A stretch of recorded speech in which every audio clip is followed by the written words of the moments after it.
Hello everyone, कैसे हैं आप सभी। आशा करता हूँ आप सभी अच्छे होंगे। तो हमने स्टार्ट की थी हिंदू लॉ की सीरीज, हिंदू विधि की सीरीज, जिसमें हम कई सारे लेक्चर कवर कर चुके थे। आज के इस वीडियो में हम समझेंगे शून्य विवाह क्या होता है, वॉइड मैरिज क्या होता है। एंड ये सेमेस्टर एग्जाम का मोस्ट इंपॉर्टेंट क्वेश्चन है, एग्जाम्स में काफ़ी बार पूछा जा चुका है।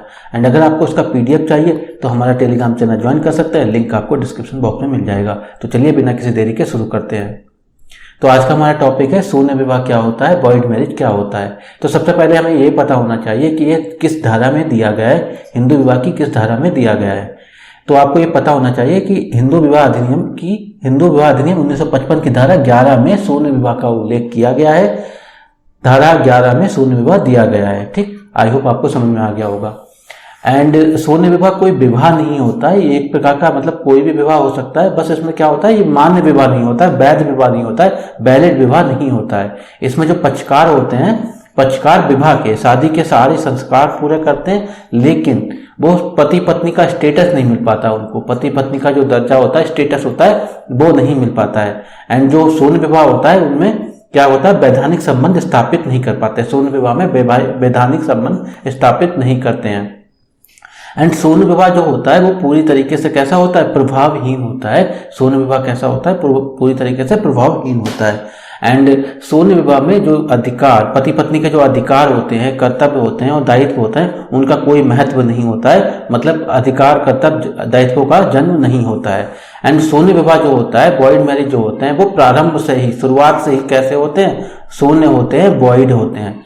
एंड शून्य विवाह के लिए कोर्ट की डिक्री, कोर्ट का आदेश की आवश्यकता नहीं होती है। यदि आपको पता है, मतलब जो कुछ आधार होते हैं जिन आधारों के आधार पर डिसाइड किया जाता है कि एक विवाह शून्य है कि नहीं, अगर वो आधार आपको पता है तो वो विवाह प्रारंभ से ही शून्य होगा।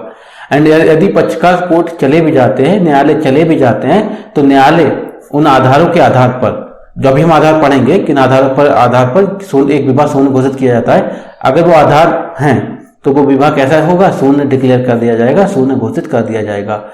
एंड शून्य विवाह में जो बच्चे जन्म लेते हैं, जो संतानें जन्म लेती हैं, जो संतानें उत्पन्न होती हैं, वो कैसी होती हैं, धर्मज नहीं होती हैं, मतलब लेजिटिमेट नहीं होती हैं। तो आई होप आपको समझ में आ गया होगा। शून्य विवाह कहाँ दिया हुआ है, हिंदू विवाह अधिनियम की धारा 11 में दिया गया है। एंड शून्य विवाह कोई विवाह नहीं होता है, बस ये मान्य विवाह नहीं होता है, वैध नहीं होता है, वैलिड नहीं होता है।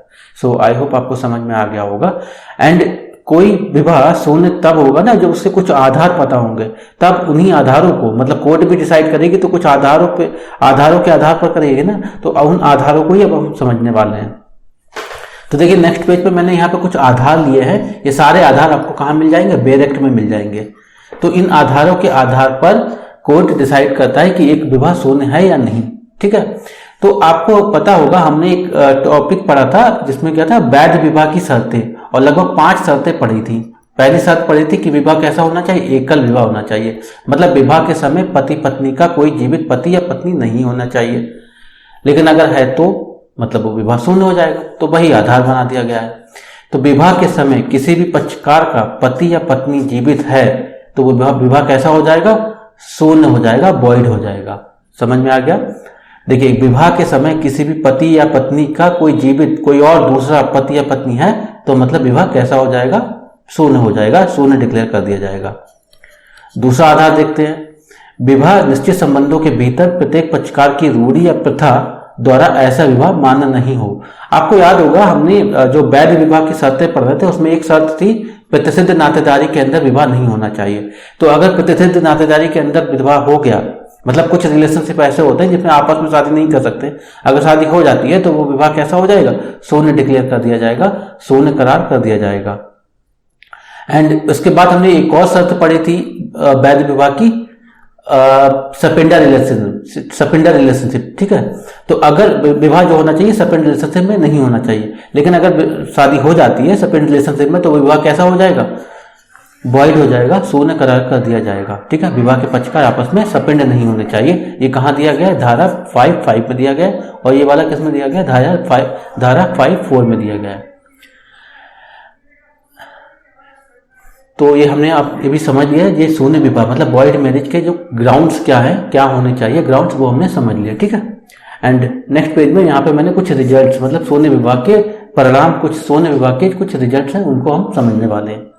तो कोई अगर विवाह वॉइड है या कैसा है, शून्य है, तो उसके क्या परिणाम होंगे। देखिए उनका जो पति पत्नी जो होता है वो पति पत्नी का स्टेटस प्राप्त नहीं करते हैं, मतलब पति पत्नी नहीं रह पाते हैं। दूसरा जो आधार है, दूसरा जो ग्राउंड है वो क्या है, एक दूसरे के उत्तराधिकार प्राप्त नहीं करते हैं, मतलब वो क्या होते हैं, जो दायित्व होते हैं, कर्तव्य होते हैं, उनसे वो मुक्त होते हैं, उनका कोई महत्व नहीं होता है। तीसरा परिणाम क्या है कि संतानें जो होती हैं वो धर्मज नहीं होती। संतानें कैसी होती हैं, इलेजिटिमेट होती है, लेजिटिमेट नहीं होती हैं। और जो पत्नी होती है, पत्नी जो होती है भरण पोषण की हकदार नहीं होती है, ठीक है, पत्नी जो होती है मेंटेनेंस की हकदार नहीं होती है। एंड पांचवा जो परिणाम हो सकता है वो है पक्षकार दूसरा विवाह कभी भी कर सकते हैं। क्या मतलब है इसका, देखिए मान लीजिए कोई विवाह, अभी किसी व्यक्ति या महिला ने शादी की और विवाह कैसा हो गया, वॉइड है, तो उस केस में दूसरे विवाह तो कर ही सकता है ना, पहला वाला वॉइड हो गया। पहला वाला वॉइड कैसे हो सकता है, मान लीजिए सेपेंडल रिलेशनशिप में शादी की या फिर प्रतिसिद्ध नातेदारी के अंदर शादी की, तो वो कैसा हो जाएगा, वॉइड हो जाएगा। उस केस में दूसरा विवाह करेगा तो वो दूसरा विवाह मतलब कर सकता है, और वैध करेगा तो वैलिड भी होगा। सो आई होप आपको समझ में आ गया होगा कि शून्य विवाह क्या होता है। एक बार रिवाइज कर लेते हैं। देखिए शून्य विवाह हमने समझ लिया कि एक ऐसा विवाह जो मान्य नहीं होता है, वैध नहीं होता है, वैलिड नहीं होता है, उसे शून्य विवाह कहा जाता है। एंड हिंदू विवाह अधिनियम 1955 की धारा 11 में शून्य विवाह का उल्लेख किया गया है। ये 2 पॉइंट्स आपको पता होना चाहिए। एंड इसके आधार भी पता होना चाहिए, मतलब मोनोगेमी ना होकर के पॉलीगेमी है, मतलब पति या पत्नी का पहले से कोई शादी हो रखी है तो वो विवाह कैसा हो जाएगा, वॉइड हो जाएगा। प्रतिसिद्ध नातेदारी के अंदर विवाह कर लिया तो वो कैसा हो जाएगा, शून्य विवाह हो जाएगा, वॉइड हो जाएगा। एंड सेपेंडल रिलेशनशिप में शादी हो गई थी वो कैसा हो जाएगा, शून्य हो जाएगा। एंड उसके कुछ परिणाम भी हमने यहाँ पर देख लिए। तो आई होप आपको समझ में आ गया होगा।